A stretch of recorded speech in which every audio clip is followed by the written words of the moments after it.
क्या भगवान सचमुच अपने भक्त के हाथों का सादा भोजन प्रेम से स्वीकार करते हैं? क्या केवल निष्कपट प्रेम और सच्ची भक्ति से भगवान को अपने घर बुलाया जा सकता है?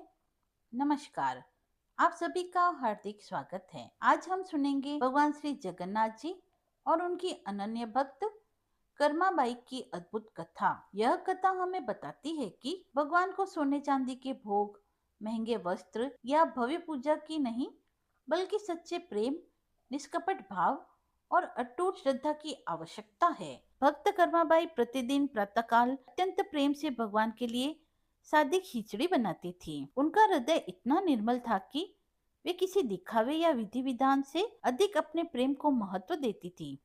कहते हैं कि भगवान श्री जगन्नाथ स्वयं उनकी खिचड़ी का भोग ग्रहण करने आते थे। जब भक्त का प्रेम निष्काम और सच्चा होता है, तब भगवान स्वयं उसके द्वार पर आने में भी देरी नहीं लगाते।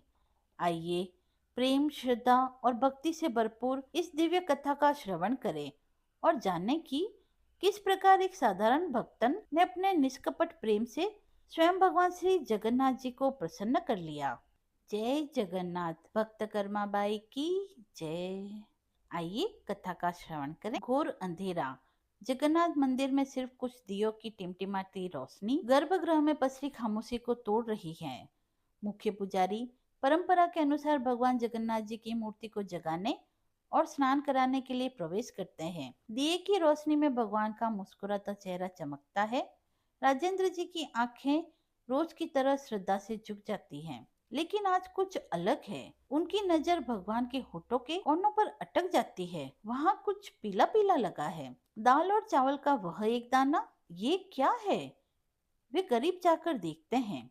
वह खिचड़ी का दाना है। भगवान के गालों पर भी हल्के पीले दाग हैं, जैसे किसी बच्चे ने जल्दबाजी में खाना खाकर हाथ पोंछ लिए हो। पंडित जी का दिल बैठ जाता है। मंदिर में खिचड़ी का भोग तो शाम को लगता है, सुबह तो बिल्कुल नहीं लगता, और गर्भगृह में उनके अलावा किसी को आने की इजाजत भी नहीं है। यह अपवित्रता है या कोई चमत्कार? भक्ति जब सारे नियम तोड़ देती है, तो भगवान भी अपने नियम तोड़ देते हैं। यह कहानी किसी भक्त की नहीं, बल्कि उस माँ की है जिसके लिए भगवान ने अपना सिंहासन छोड़ दिया। राजा जगपति, एक न्यायप्रिय और धर्मनिष्ठ शासक, अपने मंत्रियों के साथ राज्य के मामलों पर चर्चा कर रहे थे। तभी घबराए हुए राजेंद्र पुजारी वहां पहुंचते हैं। आचार्य राजेंद्र, आप इस समय यहाँ? सब कुशल तो है? महाराज, अनर्थ भी कह सकते हैं और चमत्कार भी। समझ नहीं आ रहा क्या कहूँ। राजा खड़े हो जाते हैं। दरबार में सन्नाटा छा जाता है। स्पष्ट कहिए, आचार्य क्या हुआ है? महाराज, आज भोर में जब मैं गर्भगृह में गया, तो मैंने प्रभु जगन्नाथ जी के श्रीमुख पर खिचड़ी के कण देखे। पूरे दरबार में कानाफूसी शुरू हो गई। खिचड़ी सुबह सुबह? यह असंभव है। क्या आपने स्वयं देखा? कोई भ्रम तो नहीं? महाराज, अपनी इन आंखों से देखा, जैसे किसी ने प्रभु को भोग लगाया हो और उन्होंने उसे स्वीकार भी किया हो। पर सवाल यह है कि कौन और कैसे? मंदिर के सारे द्वार बंद थे। राजा जगपति की आंखों में चिंता के साथ साथ एक अजीब सी जिज्ञासा दिखाई दे रही थी। यह कोई साधारण घटना नहीं है। या तो यह मंदिर की सुरक्षा में बहुत बड़ी चूक है, या फिर स्वयं प्रभु की कोई लीला। पता लगाइए। आज रात मंदिर की सुरक्षा दोगुनी कर दीजिए। एक परिंदा भी पर नहीं मार पाए, ऐसी व्यवस्था कीजिए। एक छोटी साफ सुथरी झोपड़ी, तुलसी के पौधे के पास मिट्टी के चूल्हे पर एक मिट्टी की हांडी रखी हुई है। कर्माबाई, जिनके चेहरे पर उम्र की झुर्रियों से ज्यादा ममता और भोलापन है, वे बाजरे की खिचड़ी बना रही हैं। उनकी हर हरकत में एक लय है, एक प्रेम है। एक साधु ज्ञान नंदन वहां से गुजरते हुए रुकते हैं। देवी, तुम यह क्या कर रही हो? कर्माबाई मुस्कुराकर उसकी ओर देखती है और कहती है, प्रणाम महात्मा, अपने लला के लिए भोग बना रही हूँ। उसे मेरे हाथ की खिचड़ी बहुत पसंद है। और तुमने अभी तक स्नान भी नहीं किया? बिना स्नान किए भगवान का भोग कैसे बना रही हो? ये तो घोर अपराध है, शास्त्र के विरुद्ध है। कर्माबाई का चेहरा थोड़ा उतर जाता है। उनकी आंखों में एक बच्चे जैसी उलझन है। पर महात्मा, मेरा लल्ला सुबह सुबह भूखा होता है। मैं स्नान ध्यान में लगूंगी तो उसे भोग मिलने में देर हो जाएगी। वो बेचैन हो जाता है। मूर्ख स्त्री, भक्ति का अर्थ अनुशासन है। नियम पहले आता है, भावना बाद में। भगवान को तुम्हारी मैली खिचड़ी नहीं, शुद्ध मन और तन से दिया गया भोग चाहिए। कल से पहले स्नान करना, फिर पूजा और फिर भोग बनाना, समझी? कर्माबाई चुपचाप सिर झुका लेती है। साधु ज्ञानानंद संतुष्टि के भाव से आगे बढ़ जाता है। तभी एक 7-8 साल का बालक दौड़ता हुआ आता है। उसकी आंखें नटखट है और चेहरे पर एक दिव्य चमक। माँ माँ माँ कर्मा, मुझे भूख लगी है। खिचड़ी बनी? हाँ मेरे बच्चे, बस बन गई। बैठ, अभी परोसती हूँ। वह बालक को खिचड़ी परोसती है। बालक बड़े चाव से खाता है। माँ, आज स्वाद थोड़ा अलग है। तुम्हारी आंखों में चिंता क्यों है? कुछ नहीं बेटा, तू बस पेट भर के खा ले। कल से थोड़ा इंतजार करना पड़ेगा तुझे। बालक कुछ नहीं कहता, बस एक रहस्यमय मुस्कान के साथ कर्मा को देखता रहता है। राजा जगतपति स्वयं राजेंद्र पुजारी के साथ गर्भगृह में मौजूद हैं। कड़ी सुरक्षा के बावजूद आज भी वही नजारा है। भगवान की मूर्ति पर खिचड़ी के ताजा दाग हैं। यह कैसे हो सकता है? मेरी पूरी सेना, मेरे सबसे भरोसेमंद लोग पहरे पर है। महाराज, ये किसी इंसान का काम नहीं है, यह स्वयं प्रभु की इच्छा है। हे प्रभु जगन्नाथ, यह क्या लीला है? हमें मार्ग दिखाइए। कौन है वह भाग्यशाली भक्त जिसका भोग आप सारे नियमों को तोड़कर स्वीकार कर रहे हैं? राजा को क्या पता था कि जवाब एक साधारण सी कुटिया में छिपा है। राजा जगतपति गहरी नींद में हैं। उन्हें एक स्वप्न आता है। स्वप्न में भगवान जगन्नाथ स्वयं उनके सामने खड़े हैं, पर उनका चेहरा उतरा हुआ है। प्रभु, आपने दर्शन दिए, मैं धन्य हो गया, पर आप चिंतित क्यों हैं? मुझसे कोई भूल हुई है? राजा, तुम्हारी व्यवस्था बहुत अच्छी है, पर एक समस्या हो गई है। आज्ञा दे प्रभु।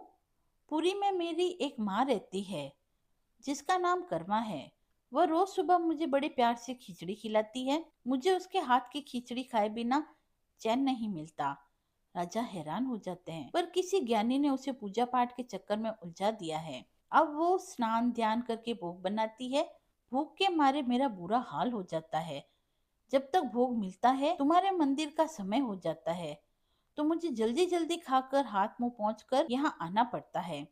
इसीलिए मेरे मुख पर दाग रह जाते हैं। राजा जगतपति की नींद टूट जाती है। वे पसीने से भीगे हुए हैं। उनके चेहरे पर आश्चर्य और भक्ति का मिला जुला भाव है। कर्मा माँ? राजा के सैनिक और मंत्री पुरी में कर्मा नाम की महिला को ढूंढते हैं। वे कर्माबाई की कुटिया तक पहुंचते हैं। राजा और राजेंद्र पुजारी भी वहां आते हैं।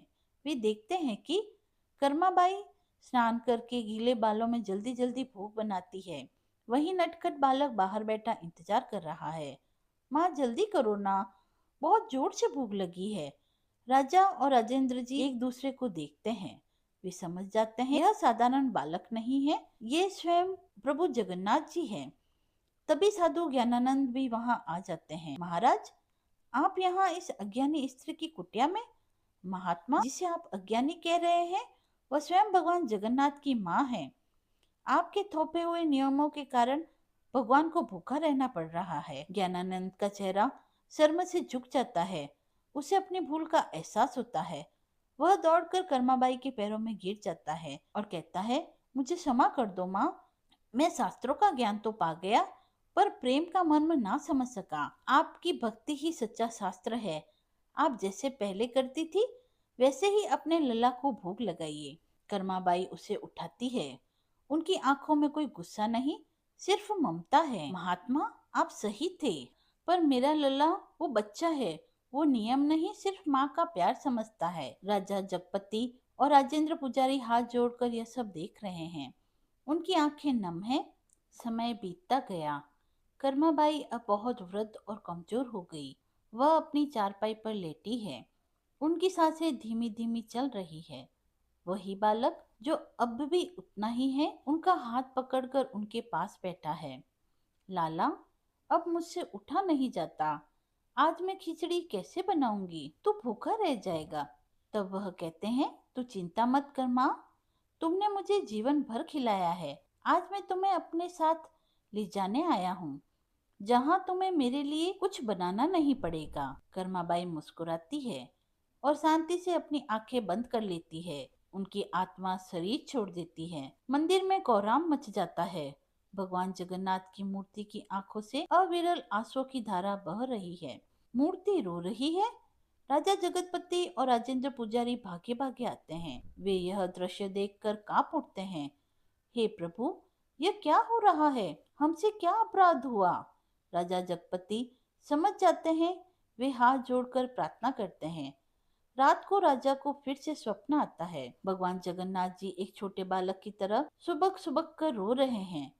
राजा, मेरी माँ चली गई, मेरी कर्मा माँ मुझे छोड़कर चली गई। अब मुझे सुबह सुबह प्यार से खिचड़ी कौन खिलाएगा? अब मैं किसका इंतजार करूंगा? राजा की नींद खुलती है। उनकी आंखों से भी आंसू बहने लगते हैं। राजा जगतपति ने सभी पुजारियों और पूरे राज्य के लोगों को इकट्ठा किया। उनका चेहरा दृढ़ निश्चय और गहरी भावनाओं से भरा हुआ है।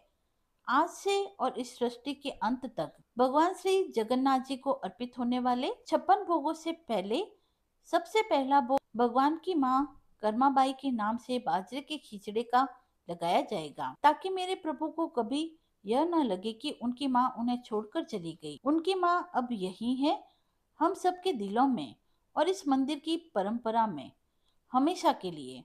और इस तरह एक साधारण किसान की बेटी अपने निश्चल प्रेम और भक्ति से जगन्नाथ जी की माँ बन गई।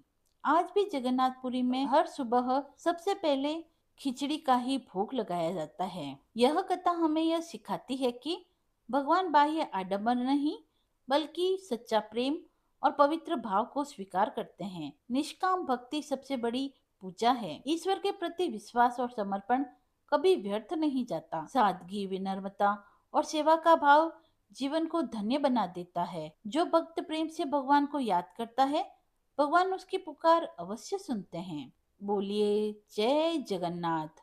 भक्त कर्माबाई की जय।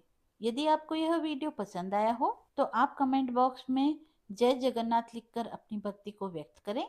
मिलते हैं अगले वीडियो में, तब तक के लिए धन्यवाद।